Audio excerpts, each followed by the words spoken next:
They called it the pillbox at the bend. It sat 300 yards inland from Red Beach, 2 on Peleliu, a reinforced concrete structure built into the coral ridge with walls 4 feet thick. The Japanese had poured the concrete in layers, mixing it with crushed coral and steel reinforcement bars salvaged from construction projects in Palau. The walls could absorb direct hits from 75mm tank rounds without cracking. The firing ports were designed with reverse angles, making it nearly impossible to shoot into them from outside. Inside, 23 men of the Imperial Japanese Army's 14th Division had enough ammunition, water, and rice to hold their position for weeks. On September 15, 1944, Marines from the 1st Marine Division's 5th Regiment tried to take it. They came in 3 waves across open ground, moving from shell crater to shell crater. Japanese machine gun fire from the pillbox cut down the first wave before they got within 100 yards. The second wave made it closer, maybe 75 yards, before grazing fire from the angled ports forced them back. The third wave called in artillery support. Naval gunfire from offshore destroyers hammered the position for 20 minutes. When the smoke cleared, the pillbox was still there. The concrete had absorbed the punishment. The Marines were still pinned down. If you're enjoying this deep dive into the story, hit the subscribe button and let us know in the comments from where in the world you are watching from today. A Marine sergeant tried a different approach. He organized a squad to approach from the flank, using a drainage ditch for cover. They got within 30 yards and threw grenades at the firing ports. Most grenades bounced off the concrete. 2 went through the ports. The Japanese inside kicked them back out before they exploded. The squad retreated, having accomplished nothing except confirming what everyone already knew. The pillbox was impregnable to conventional infantry weapons. This was not an isolated incident. This was the fundamental problem facing American forces across the Pacific in the final years of World War II. The Japanese had learned from their defeats. They had abandoned the banzai charges and beach defenses that had failed on Tarawa and Saipan. Instead, they had adopted a new doctrine called defense in depth, based on fortifications so strong that conventional weapons could not destroy them. The architect of this defensive philosophy was Lieutenant General Tadamichi Kuribayashi, though he would implement his most famous version later on Iwo Jima. But the principles were being tested on Peleliu in September of 1944. Japanese engineers had studied American assault tactics. They had examined after-action reports from previous battles. They had calculated the explosive force of naval shells, the penetrating power of tank rounds, and the blast radius of aerial bombs. Then they had designed fortifications specifically to survive all of it. The typical Japanese defensive position on Peleliu was not a simple bunker. It was an engineered structure built to military specifications developed over months of planning. The walls were reinforced concrete, usually 3 to 5 feet thick, poured in sections to prevent cracking from near misses. The roofs were even thicker, often 6 to 8 feet of concrete covered with additional layers of coral and sand to absorb the impact of bombs and artillery shells. Many positions had multiple layers, with false roofs designed to collapse from bombardment, while the real roof underneath remained intact. The positions were interconnected. Tunnels linked individual bunkers to ammunition, storage caves, to command posts, to medical stations, and to other defensive positions. If one firing position became untenable, the defenders could retreat through the tunnels and emerge elsewhere. Some tunnel complexes on Peleliu extended hundreds of yards into the ridges, with multiple entrances and exits. American forces could spend days clearing what they thought was a single position, only to discover Japanese soldiers reoccupying it through tunnels they had not found. The firing ports were designed with specific geometric principles. They were narrow, perhaps 8 inches wide by 4 inches tall, making them difficult targets for attacking forces.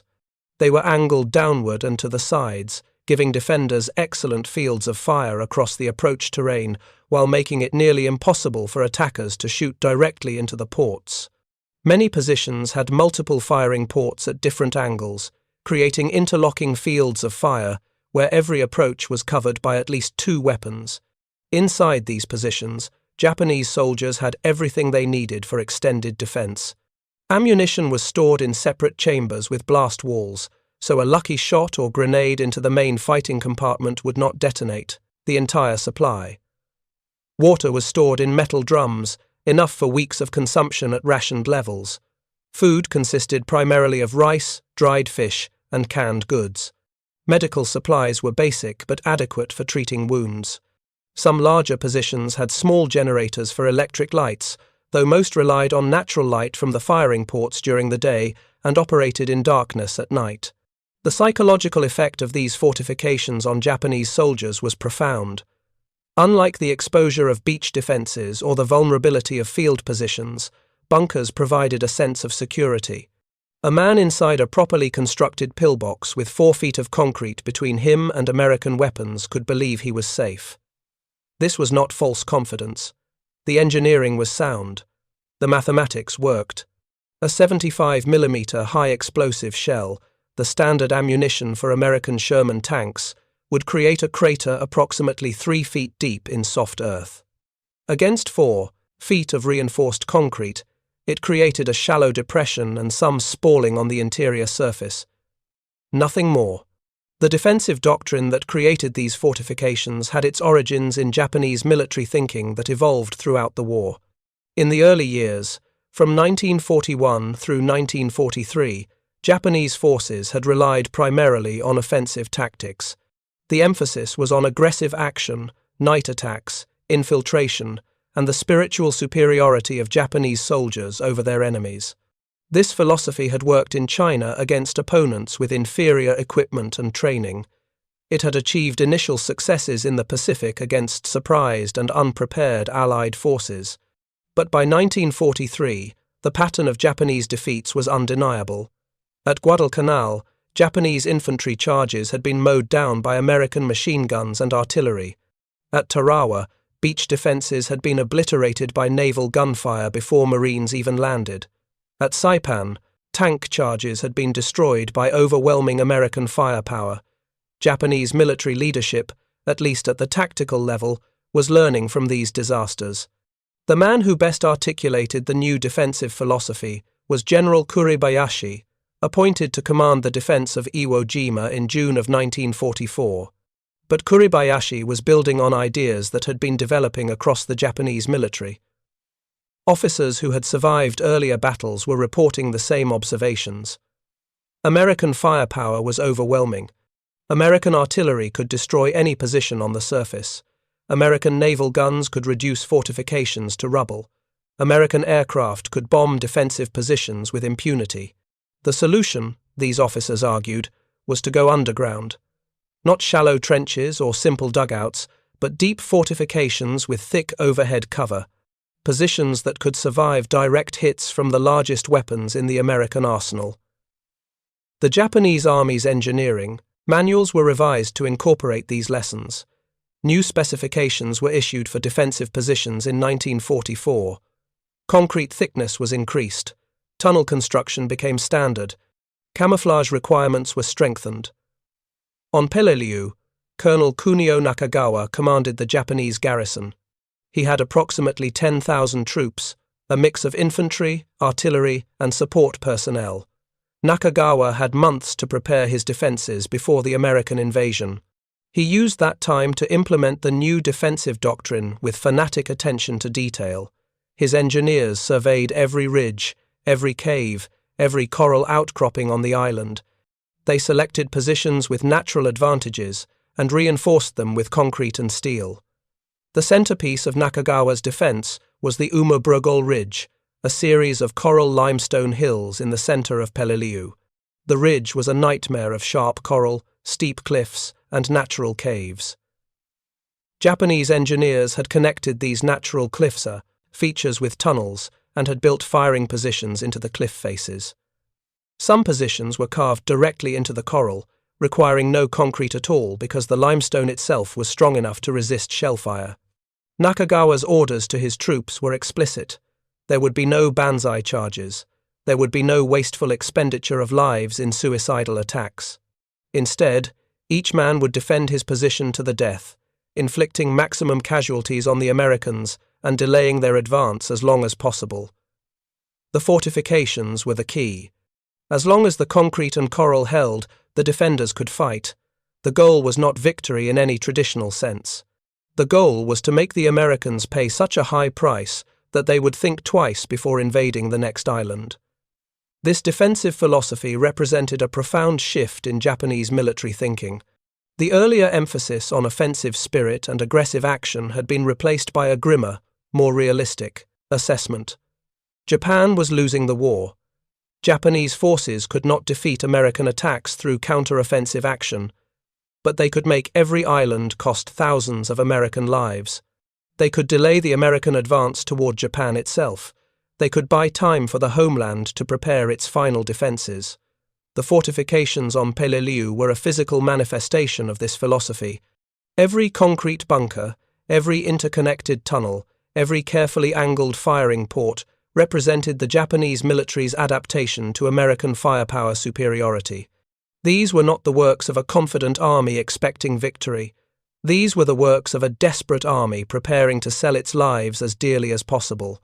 For the Japanese soldiers occupying these positions in September of 1944, the fortifications provided something precious. They provided hope, not hope for victory or survival, but hope that their deaths would matter. A man in a bunker with 4 feet of concrete, protecting him, could believe he would last long enough to kill several Americans before he died. That was the calculus of the new defensive doctrine. Not victory, but maximum enemy casualties per defender. The construction of these fortifications required enormous labor under difficult conditions. Peleliu is a small island, roughly 6 square miles of coral and jungle. There were no cement factories, no steel mills, no construction equipment beyond what could be brought in by ship. Everything had to be imported from the Japanese home islands or from other occupied territories, then landed on Peleliu's limited beach facilities and transported to construction sites. The concrete came as bagged cement, shipped from Japan or from cement plants in occupied China. Each bag weighed approximately 50 kilograms, just over 100 pounds. Thousands of bags were required for the fortification program. They had to be unloaded from cargo ships, carried or trucked to construction sites, then mixed with local coral aggregate and water to create concrete. The work was done primarily by Korean laborers conscripted for military construction projects, though Japanese combat engineers supervised the technical aspects. The reinforcement steel came in standardized lengths, typically 6-meter bars that could be bent and tied together to create reinforcement cages before concrete was poured. The steel was crucial. Concrete alone has excellent compressive strength but fails under tension and shear forces. Reinforcement steel gives concrete the ability to flex slightly under impact without fracturing.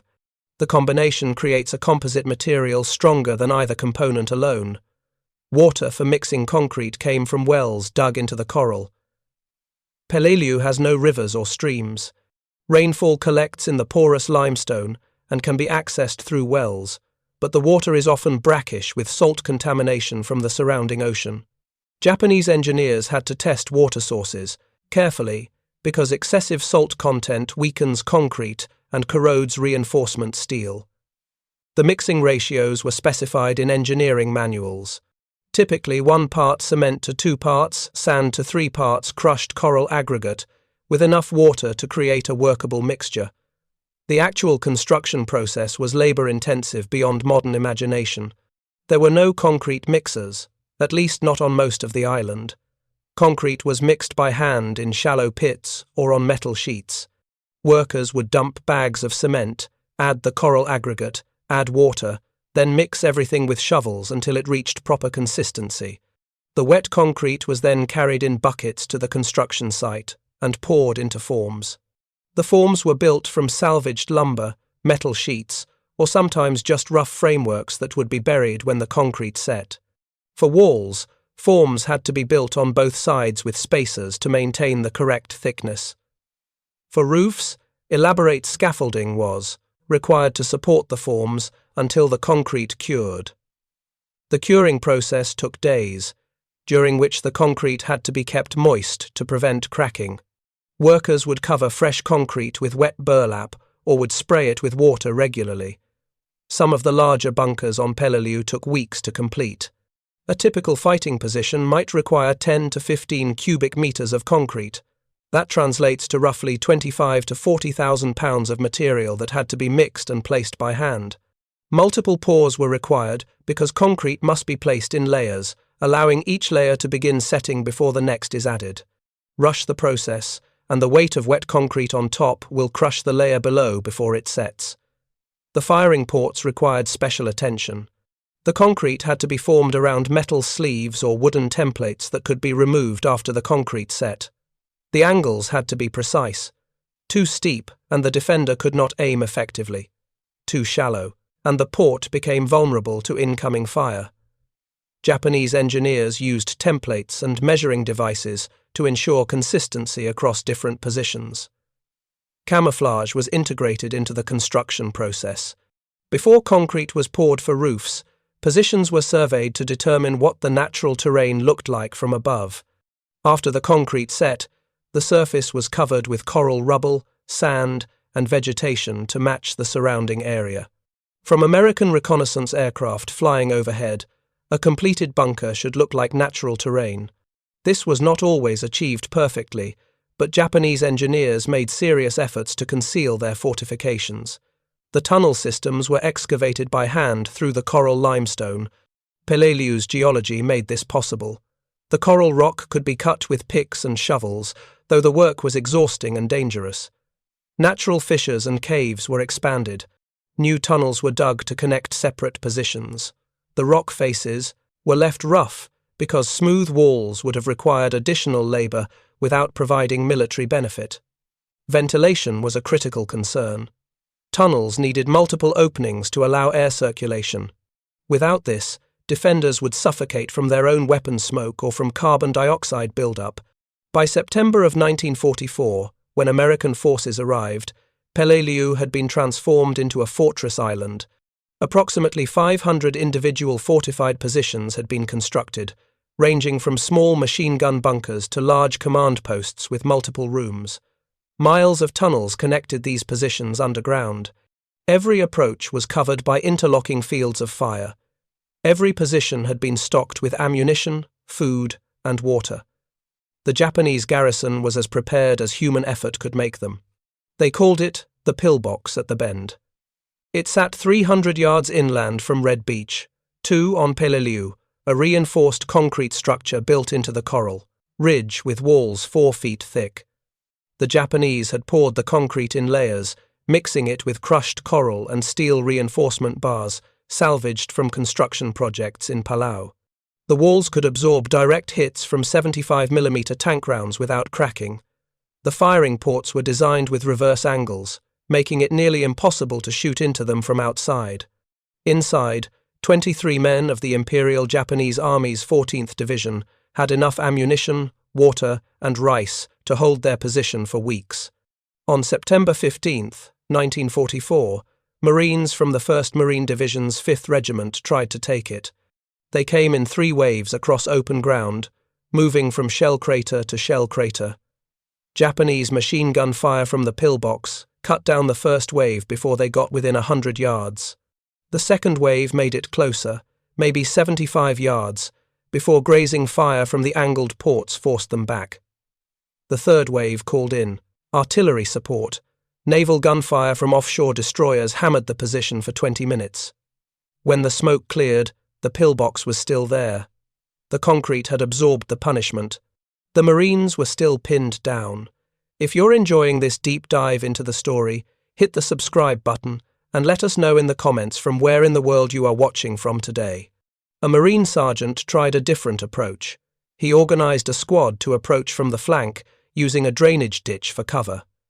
They got within 30 yards and threw grenades at the firing ports. Most grenades bounced off the concrete. 2 went through the ports. The Japanese inside kicked them back out before they exploded. The squad retreated, having accomplished nothing except confirming what everyone already knew. The pillbox was impregnable to conventional infantry weapons. Engineers tried demolition charges. They crawled forward under covering fire and placed satchel charges against the bunker walls. Each charge contained 20 pounds of composition C2 explosive. The charges detonated with tremendous concussion, creating clouds of coral dust and smoke. When visibility returned, the engineers could see the results. The explosions had created shallow depressions in the concrete surface, perhaps 6 inches deep at the points of detonation. The walls themselves remained intact. The firing ports were undamaged. Japanese machine guns resumed firing within seconds of the explosions. A forward observer called in a naval gunfire mission. The USS Pennsylvania, a battleweight with 14-inch main guns, was stationed offshore providing fire support. The observer gave coordinates for the pillbox and requested high explosive rounds. The Pennsylvania fired 4 shells. Each projectile weighed 1,500 pounds and carried over 60 pounds of explosive filler. The shells screamed overhead and impacted near the target. The explosions were enormous, throwing debris hundreds of feet into the air. Marines in their foxholes felt the concussion through the ground. When the smoke cleared, the pillbox was still there. One corner of the structure had taken a direct hit. The concrete was cracked and spalling, with rebar exposed, but the wall had not been breached. The Japanese inside were still fighting. Their machine gun resumed firing. The Marines were still pinned down. It was now mid-afternoon of the first day. The battalion had been trying to advance past this single position for 8 hours. Casualties were mounting. The attack had stalled completely. This was the reality of Pacific Island warfare in the final year of World War II. The Japanese had learned from earlier defeats and had adopted a defensive doctrine based on fortifications that conventional weapons could not destroy. American forces, despite their overwhelming advantages in firepower, logistics, and air superiority, were paying horrific prices to take small pieces of coral and volcanic rock. The question facing Marine commanders was simple but profound. How do you destroy something that will not break? The defensive philosophy that created positions like the pillbox at the Bend had its origins in Japanese military thinking that evolved throughout the war. In the early years, from 1941 through 1943, Japanese forces had relied primarily on offensive tactics. The emphasis was on aggressive action, night attacks, infiltration, and what Japanese doctrine called seishin, spiritual superiority over material resources. This philosophy had worked in China against opponents with inferior equipment and training. It had achieved stunning initial successes in the Pacific against surprised and unprepared Allied forces. But by mid-1943, the pattern of Japanese defeats was undeniable. At Guadalcanal, repeated Japanese infantry charges had been mowed down by American machine guns, artillery, and superior logistics. At Tarawa in November of 1943, beach defences had been obliterated by 72 hours of naval gunfire before Marines landed. At Saipan in June of 1944, Japanese tank charges had been destroyed by American firepower, including the humiliating discovery that 50 caliber machine guns could penetrate Japanese tank armor. Japanese military leadership, at least at the tactical level, was learning from these disasters. The man who best articulated the new defensive philosophy was Lieutenant General Tadamichi Kuribayashi, appointed to command the defense of Iwo Jima in June of 1944.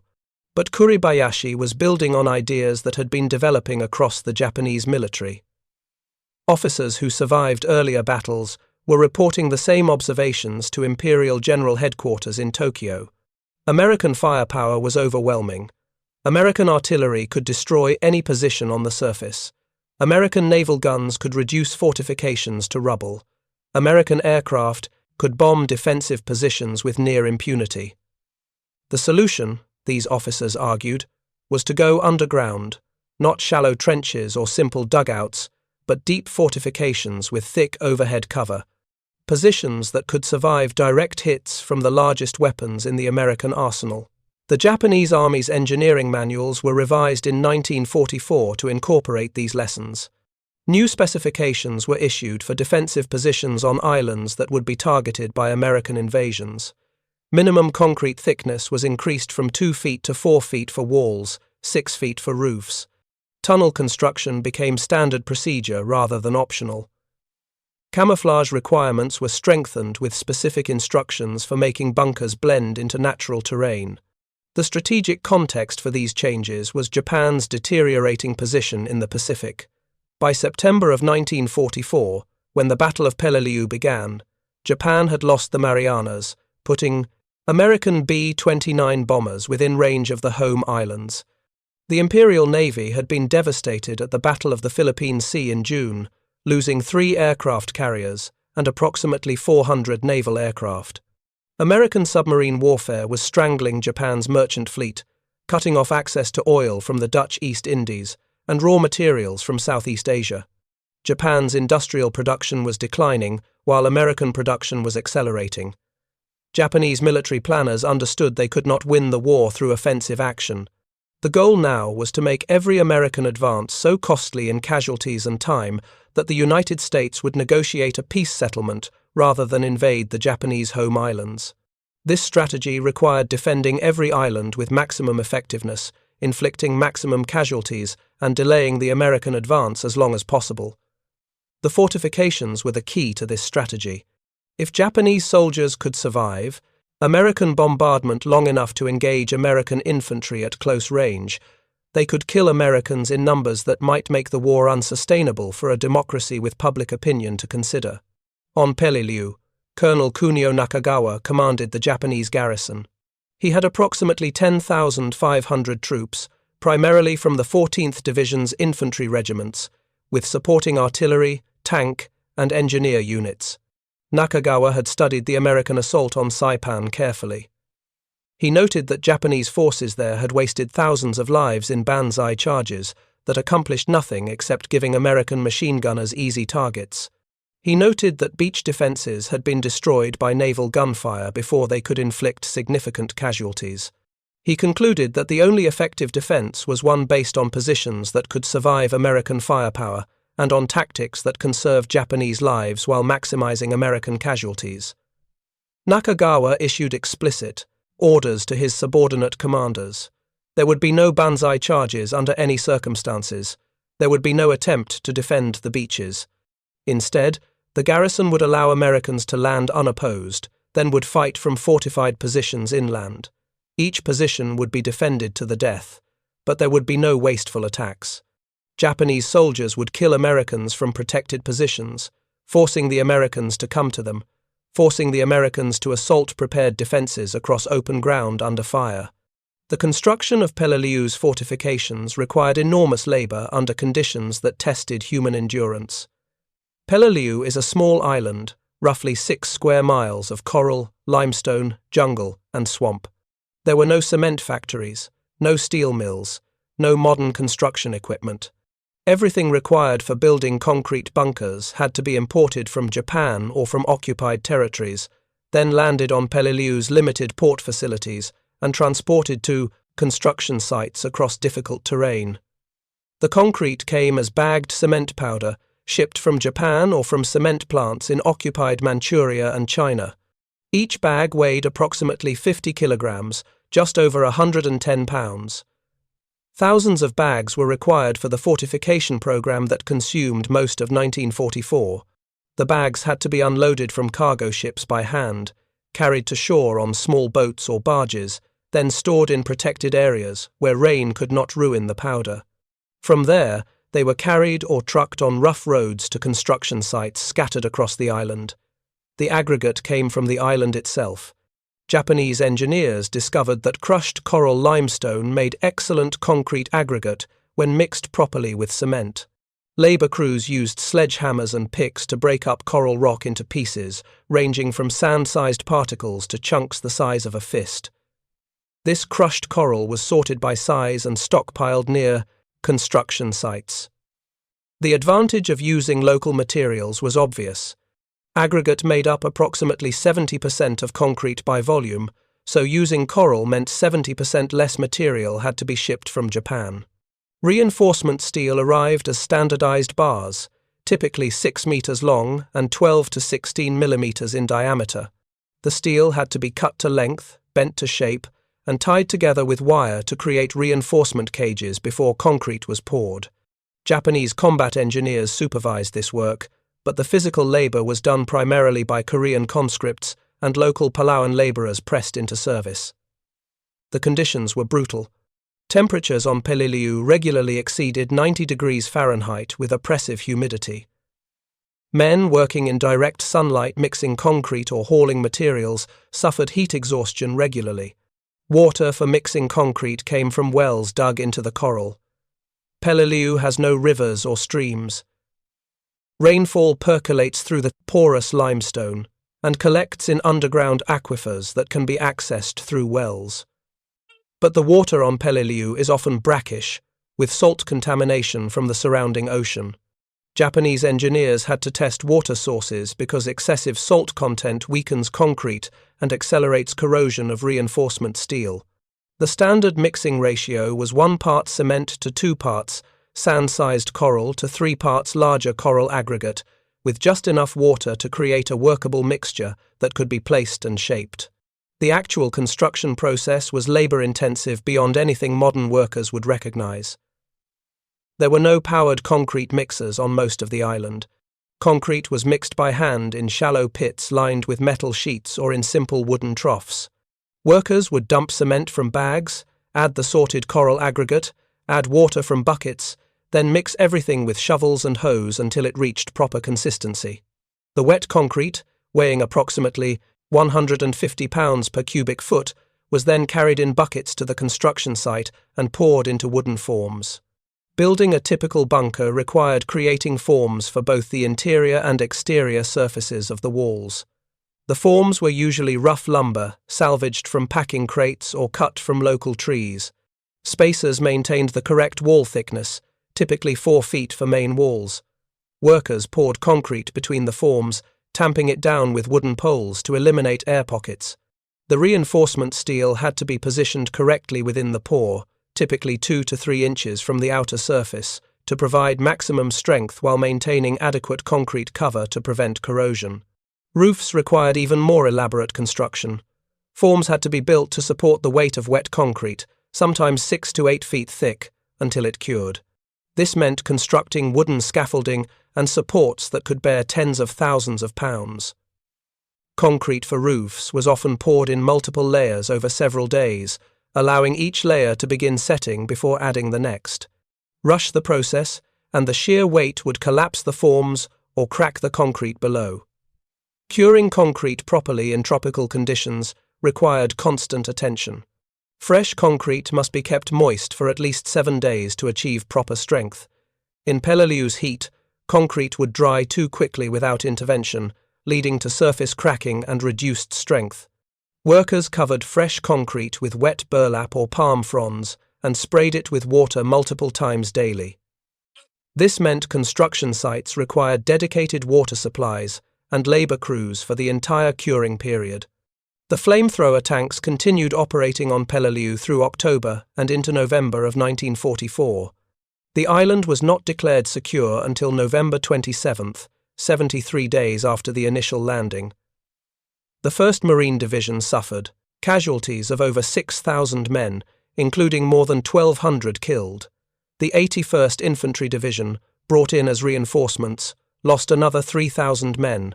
Total American casualties exceeded 9,000 for an island 6 square miles in size.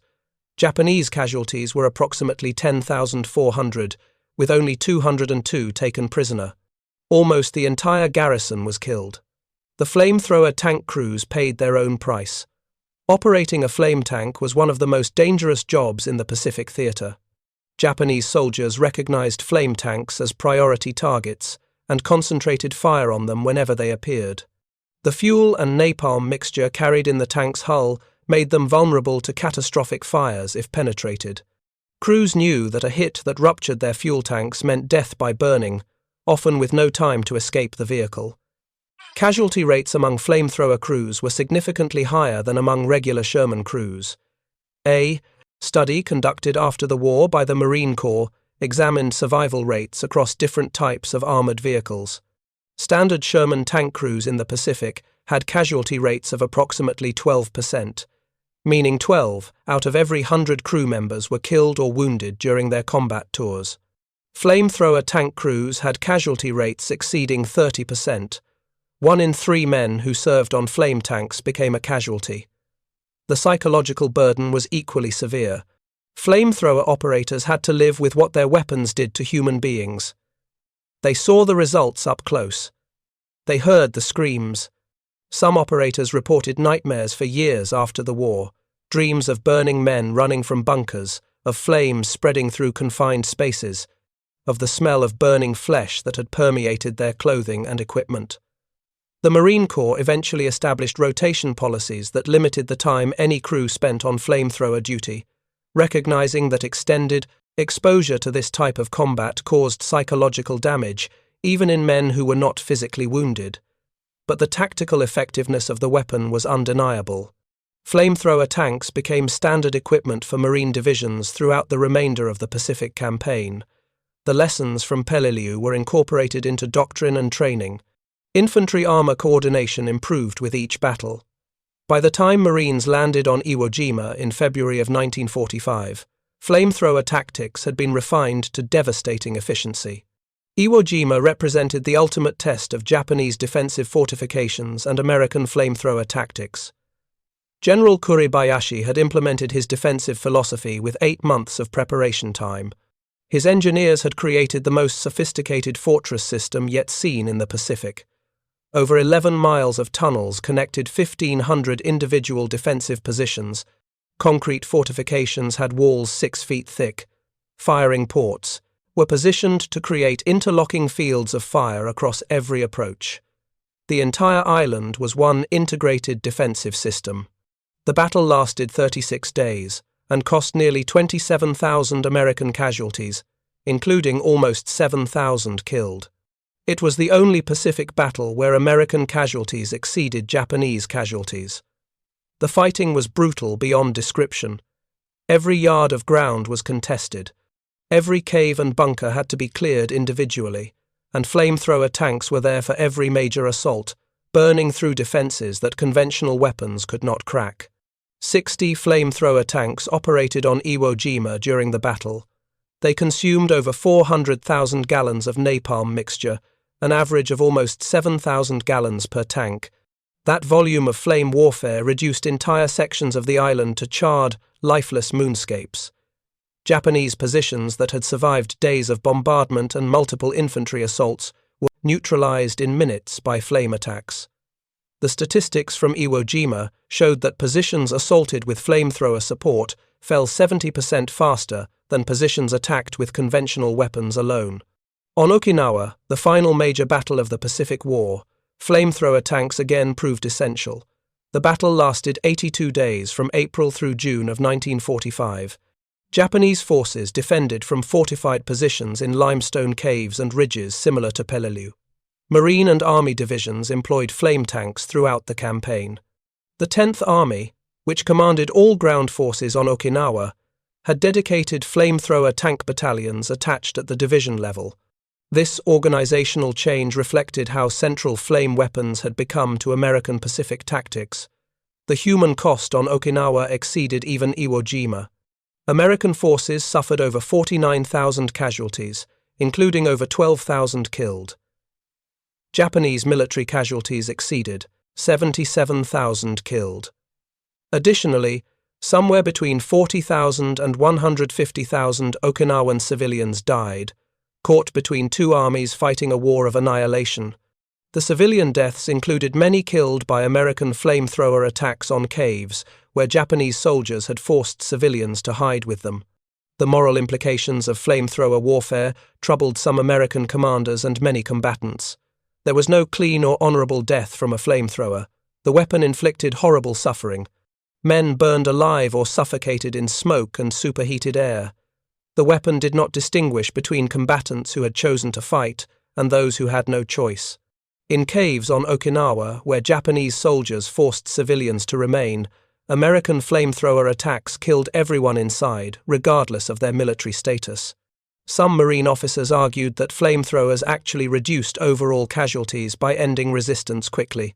A bunker that might take hours to assault with conventional weapons costing dozens of American lives and killing all the Japanese defenders anyway, could be neutralized in minutes with flame. From this perspective, the flamethrower was a mercy weapon that shortened battles and reduced total deaths on both sides. This reasoning satisfied some commanders, but not all. The Japanese perspective on flamethrower warfare was documented in interrogations of prisoners and in diaries recovered from dead soldiers. Japanese defenders feared flame weapons above all other American armaments. Artillery and bombs could kill you instantly, which was preferable to the slow death of burning.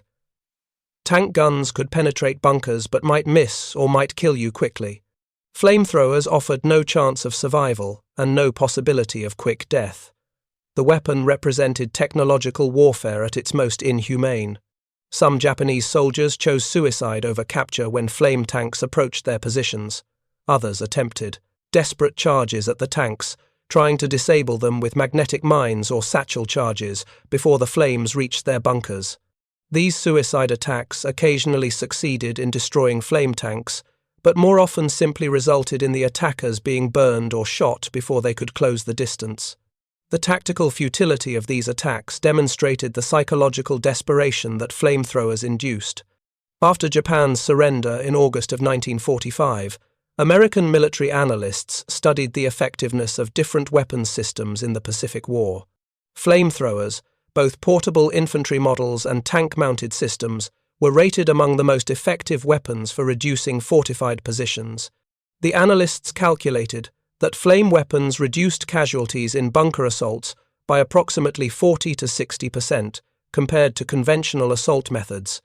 This statistic justified the weapon's use from a purely military perspective.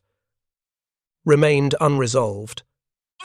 The Geneva Conventions of 1929 had not explicitly banned flamethrowers, though the use of fire as a weapon against civilians had been controversial even then.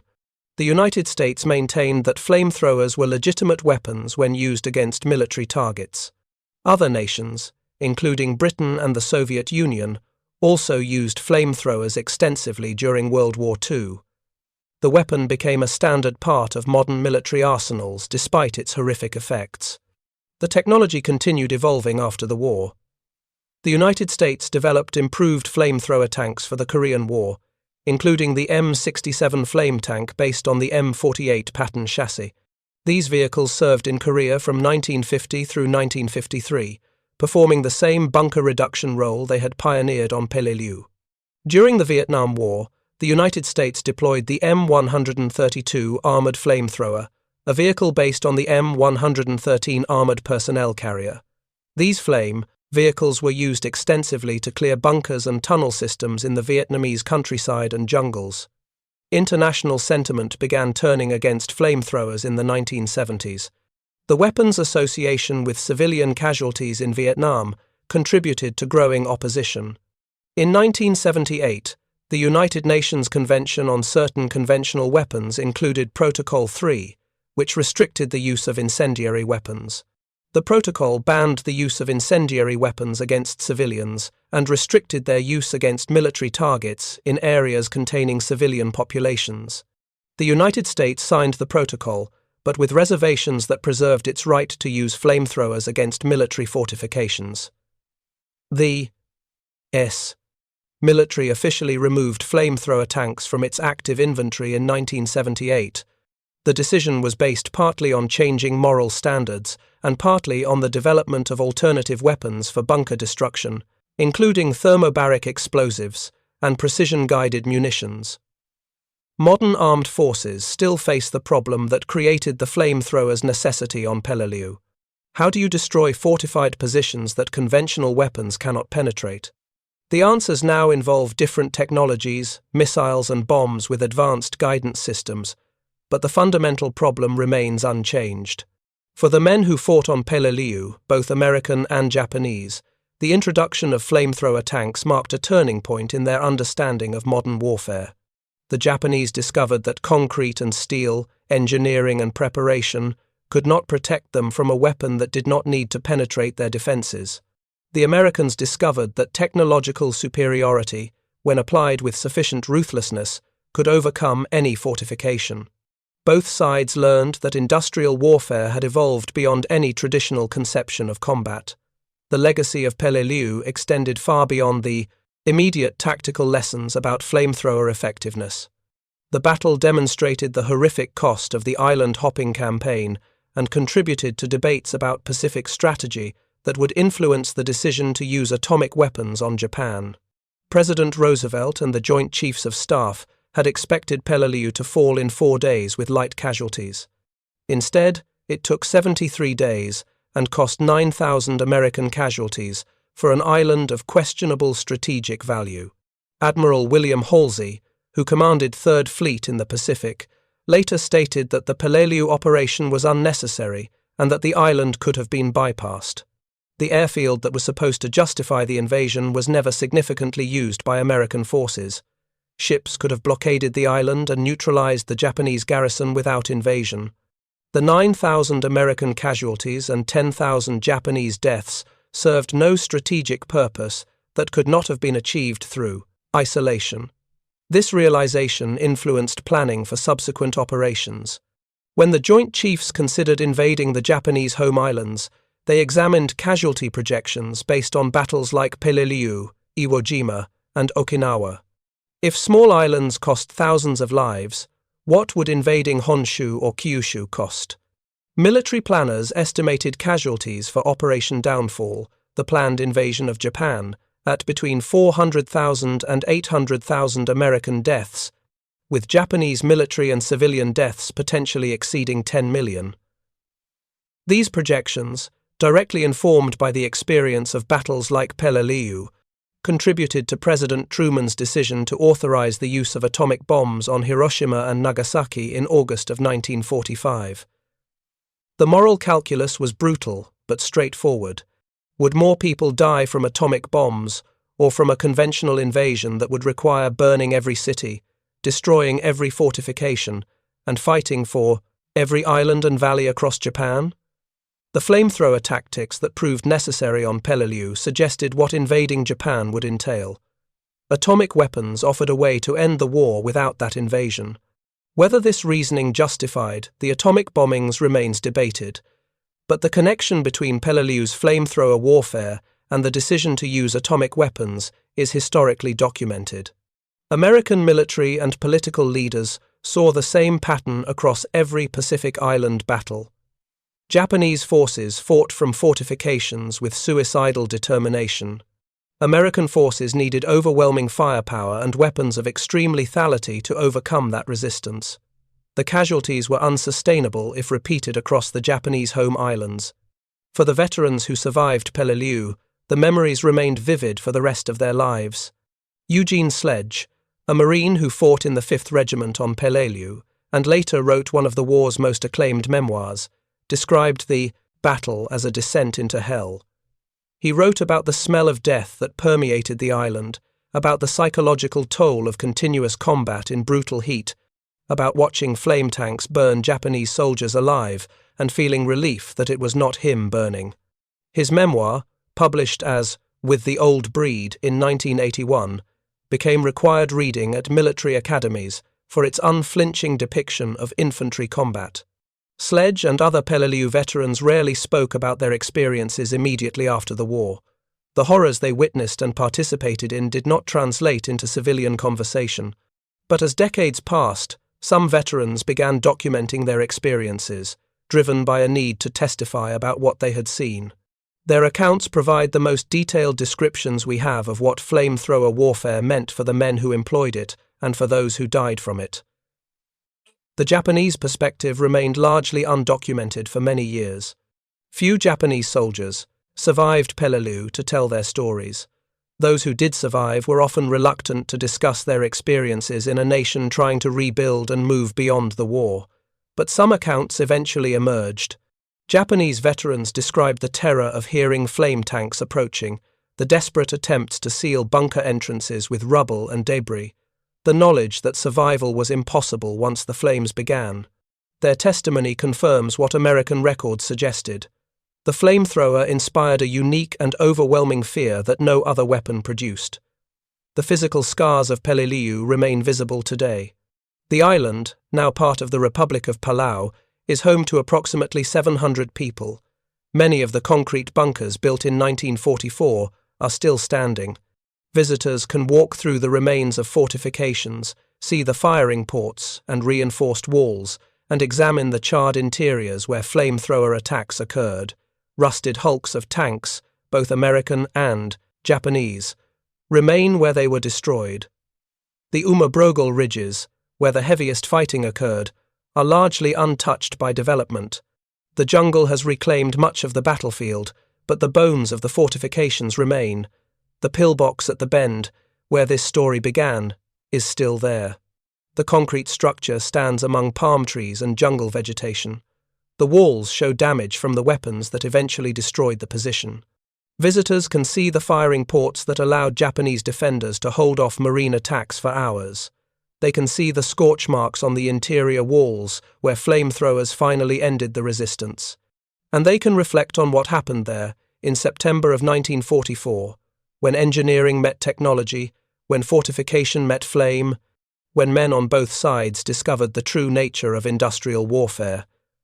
The question that Marines faced on September 15, 1944, was how to destroy something that would not break. The answer they found was not to break it at all, but to burn everything inside it until nothing lived. That answer worked tactically. It saved American lives by ending Japanese resistance quickly.